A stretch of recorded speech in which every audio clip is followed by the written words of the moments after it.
या व्हिडिओला लाईक करा, शेअर करा, सबस्क्राइब करा आणि बेल आयकॉनला प्रेस करा। मित्रांनो, आपल्या सर्वांचं पुनश्च एकदा स्वागत आहे कॉम्पिटिटिव्ह एक्झाम हब या आपल्या यूट्यूब चॅनलवर। एमपीएससी द्वारे अतिशय महत्त्वाचा आणि मोठा निर्णय हा घेण्यात आलेला आहे आणि तो निर्णय आपण सर्वांनी जाणून घेणं खूप महत्त्वाचं आहे। मित्रांनो, अतिशय मोठा बदल हा एमपीएससीने आता सन 2021 पासून केलेला आहे परीक्षेच्या संदर्भामध्ये।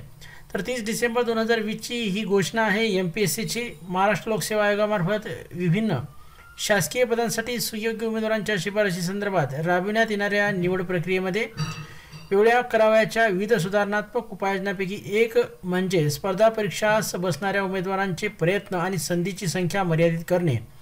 याबाबत आयोगाने खालीलप्रमाणे निर्णय हा घेतलेला आहे। मित्रांनो, बघू शकता आपण आयोगामार्फत आयोजित होणाऱ्या विभिन्न स्पर्धा परीक्षांमध्ये भाग घेणाऱ्या उमेदवारास संधीची कमाल मर्यादा ही आता निश्चित करण्यात आलेली आहे। खुला प्रवर्ग म्हणजेच राखीव उमेदवारांस कमाल 6 संधी ह्या उपलब्ध राहतील। अनुसूचित जाती आणि अनुसूचित जमाती प्रवर्गातील उमेदवारास कमाल संधीची मर्यादा लागू राहणार नाही। उर्वरित मागास प्रवर्गातील उमेदवारांना कमाल 9 संधी उपलब्ध राहतील। अशा प्रकारचा महत्त्वाचा निर्णय, मोठा निर्णय हा एमपीएससीने घेतलेला आहे।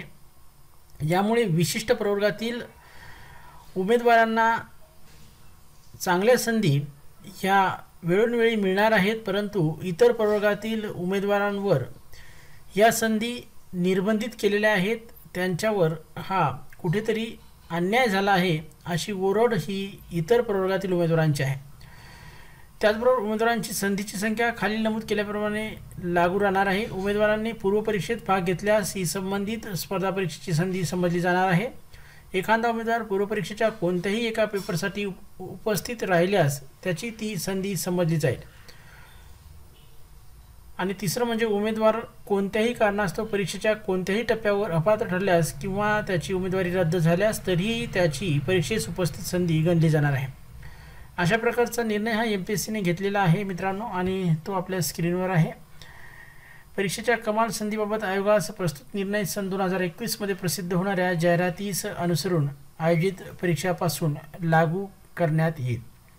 अशा प्रकारचा हा निर्णय आहे आणि या व्हिडिओच्या माध्यमातून तो आपल्या सर्वांच्या निदर्शनास आणलेला आहे।